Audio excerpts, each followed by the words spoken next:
Hello guys, welcome to my channel. जैसे कि thumbnail आपने देखा कि MBBS seat, how many seats in India.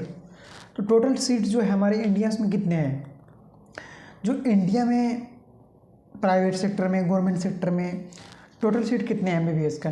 तो गाइस मैं आपको बता दूं कि जो हमारे इंडिया में सीट है, टोटल सीट है 91,927 सीट है। टोटल सीट जो हमारे इंडिया में एमबीबीएस के लिए 91,927 सीट है, जिसमें कि जो गवर्नमेंट सेक्टर में है 48,012 सीटें, जो गवर्नमेंट सेक्टर में है 48,012 सीटें, ठीक है। और जो प्राइवेट सेक्टर में है 43,915 सीटें, जो प्राइवेट सेक्टर में है 43,915 सीटें, ठीक है। तो अभी का क्या है, जो फ़ी सबसे मैटर करती है, फ़ी, अच्छी एजुकेशन, ठीक है। तो गवर्नमेंट कॉलेज का जो फ़ी है हद से ज़्यादा कम होता है, और जो प्राइवेट सेक्टर को फ़ी होती है कॉलेजों का बहुत ज़्यादा होता है, ठीक है। इनकी एजुकेशन लेवल भी थोड़ा डाउन होती है प्राइवेट सेक्टरों की। गवर्नमेंट वाले जो एमबीबीएस कॉलेज होते हैं एक हायर लेवल की एजुकेशन होती है, इनमें सारी सुविधाएँ होती है, ठीक है। लैब्स वगैरह हो गया, आपका ऑपरेशन थिएटर हो गया, हर चीज़ A to Z सारी चीज़ें A1 की होती है। तो हम आपको बताते हैं कि जो जैसे गवर्नमेंट सेक्टर में हम बताते हैं आपको एम्स की जो फीस है गाइस, मैं बताता हूँ एम्स की जो फीस है इसका। यहाँ पे जो बहुत सारे ब्रांच है एम्स के, बहुत सारे ब्रांच है। जो एम्स की है, इनकी ब्रांच जो स्टार्टिंग है 5,000 से लेकर 25,000 तक की है इनकी फ़ीस। एनुअल फीस जो है 5,000 से 25,000। हाइडन तो कुछ हो सकता है 2-4 हज़ार और होगा, ज़्यादा से ज़्यादा 30 जाएगा। तो 5,000 से लेकर 25 तक का है फ़ी है पर ईयर, ठीक है। और प्राइवेट सेक्टर को आते हैं, प्राइवेट सेक्टर को जो फ़ी होती है, जेन्युइन चीज़ें 100% बता रहा हूँ मैं इन चीज़ों को। जो प्राइवेट सेक्टर है, प्राइवेट सेक्टर में फ़ी 8 लाख से लेके 12 लाख तक का है पर ईयर का। 8 लाख से लेके 12 तक का है। आपको जो प्राइवेट सेक्टरों में टोटल खर्चे पड़ जाएंगे आपको कोर्स कंप्लीट करने में, कुछ किसी एक समथिंग बता रहा हूँ, 50 लाख से लेके 80 लाख तक का पड़ जाता है। नॉर्मल कॉलेज में 50 लाख से लेके 80 लाख तक का पड़ जाता है, ठीक है। मैं एक नॉर्मल कॉलेज की बता देता हूँ जो हमारे पास में है अभी, शारदा यूनिवर्सिटी, जो कि ग्रेटर नोएडा में। इनकी जो टोटल खर्चे पड़ जाते हैं इसमें 70 से मान के चलिए 85 लाख रुपये की खर्चे पड़ जाते हैं एमबीबीएस वालों को। ये प्राइवेट कॉलेज है, ठीक है। अब और गवर्नमेंट कॉलेज में जो टोटल खर्चा आपका अगर आता है वहाँ पे, तो मैं से मान लीजिए 3 लाख, 2.5 लाख, 3 लाख में आप पूरे कंप्लीट करके निकल जाएंगे एमबीबीएस, ठीक है। एमबीबीएस करके कंप्लीट निकल जाएंगे। अब आते हैं मार्क्स के बारे में, ठीक है। तो कौन से कॉलेज में कितने मार्क्स में एडमिशन हो जाएगा, कौन से कॉलेज में कितने मार्क्स चाहिए। तो दोस्त अभी जो हम देख रहे हैं कुछ सालों से कि नीट में 720 में 720 आ जा रहे हैं। तो इसका मतलब होता है कि 720 में 720 आने का मतलब होता है कि कट ऑफ ज़्यादा जाएगा, ठीक है। मार्क्स की डिमांड ज़्यादा होगी। तो इसमें क्या होता है, आपको जो गवर्नमेंट कॉलेज है इसके आपको सीट लेने के लिए बहुत ज़्यादा मार्क्स लाना पड़ेगा। जो 550+ ला रहे हैं आप, तब ही जाके आपको गवर्नमेंट कॉलेज मिल रही है। कभी कभी होता है कि ऐसे कि हाँ 512, 510, 520 में मिल जाती है, लेकिन कुछ बार से नहीं मिल रही है, ठीक है।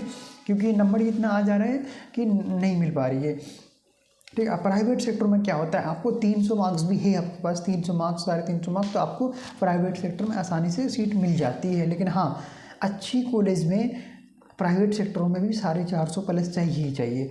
हाँ 400 तो चाहिए ही चाहिए आपको मार्क्स, तभी जाके अच्छे प्राइवेट कॉलेज भी मिलेंगे।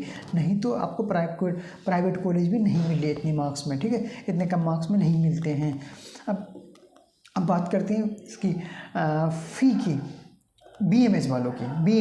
बीएमएस का क्या आता है दोस्त, आपको कुछ कॉलेज ऐसी हैं जो आप नीट क्वालिफाई हैं, 130 हो, 150 हो, 120 हो, जिसका जो कैटेगरी है, ठीक है। तो उस कैटेगरी के हिसाब से वो क्वालिफाई हैं, तो आपको कम मार्क्स में भी आपको एडमिशन मिल जाता है बीएमएस वालों में, बैचलर ऑफ आयुर्वेदिक, ठीक है। तो उसमें मिल जाती है। और उसका जो फ़ी होता है बीएमएस वाले का 2 लाख, 2.5 लाख, 3 लाख, ऐसे ही अच्छे से अच्छे इंस्टीट्यूट का 2 लाख, 2.5 लाख ही फ़ी है। तो टोटल खर्चा आपको 10-12 लाख आ जाएगा, जिसमें आप कोर्स कंप्लीट करके निकल जाएंगे 10-12 लाख में ही, ठीक है। पूरा कोर्स कंप्लीट करके निकल जाएंगे आप, ठीक है, बीएमएस का। तो बात करते हैं अब सैलरीज़ के बारे में। सैलरी क्या होती है, जो जेन्युइन चीज़, जो हॉस्पिटल में एक्चुअल चीज़ सैलरी होती क्या है। देखिए, आप अगर अच्छे एक डॉक्टर हैं, अच्छे प्रैक्टिशनर हैं, तो आपने अगर अपना क्लिनिक खोला, आप अपना क्लिनिक भी तब भी खोल सकते हैं जब एमडी मेडिसिन कर लेंगे, तब जाके अपना क्लिनिक खोल सकते हैं। एमबीबीएस करके आप अपना क्लिनिक नहीं खोल सकते, ठीक है। तो आपका क्या होगा, अगर आपने एमबीबीएस किया तो आप जाके हॉस्पिटल में ज्वाइन कर सकते हैं, ठीक है। ज्वाइन करके आप वहाँ पे एज ए आरएमओ अपने सीनियर कंसल्टेंट के नीचे आप काम कर सकते हैं, ठीक है। वो उनके नोट्स वोट्स में जैसे वो नोट्स डाल के गए, आप में उसको फॉलो कर रहे हैं, सब चीज़ दे रहे हैं, मेडिसिन चला रहे हैं, पेशेंट जो भी है उसको आप मेडिसिन दे रहे हैं पूरा। तो उनके एमबीबीएस एक आरएमओ के ये होते हैं, आरएमओ बोला जाता है उनको, जो एज ए आरएमओ काम करते हैं सीनियर कंसल्टेंट के नीचे, ठीक है। और जो उनकी सैलरी होती है, जो एमबीबीएस वालों की सैलरी होती है, किसी कॉलेज जैसे हॉस्पिटल में 30,000 से शुरू होती है कि अच्छा, अगर जैसे फ्रेशर है तो 30-35 से स्टार्ट होती है, एंड तो अगर एक्सपीरियंस है तो बहुत ज़्यादा 50-60 ऐसे भी स्टार्ट होती है। और जो एमडी है तो उनकी तो सैलरी उनकी छोड़ ही दो, सैलरी तो लाख से ऊपर जाती है। कहीं कहीं कुछ हॉस्पिटल में तो उनका तो परसेंटेज होता है कि ओपीडी बेसिस होता है कि हम आएंगे, आपके 10 पेशेंट विजिट करेंगे, मेरे को 500 रुपये का पर विजिट चाहिए, आप चाहे उससे पेशेंट से आप कितनों के ले लो, वो चीज़ उनका फिक्स होता है, ठीक है।